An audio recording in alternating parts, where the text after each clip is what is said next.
کسی ملک کی خارجہ پالیسی اس کی داخلی پالیسیوں اور قومی مفادات پر تشکیل پاتی ہیں، اور خارجہ پالیسیاں داخلی حالات پر ہمیشہ اثر انداز ہوتی ہیں۔ ہمیں ایسی امداد کی ضرورت نہیں جو ہمیں قومی مفادات سے بے خبر بنا دے۔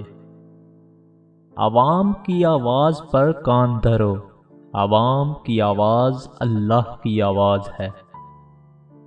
دنیا کی کوئی طاقت غربت، افلاس اور جہالت کے خلاف جدوجہد نہیں روک سکتی۔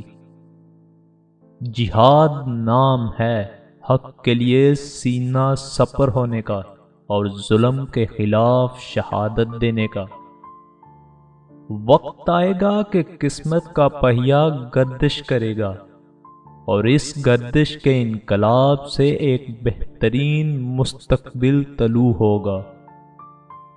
جمہوریت واقعی کوئی ہاتھی نہیں، یہ تازہ ہوا کے جھونکے کی طرح ہے۔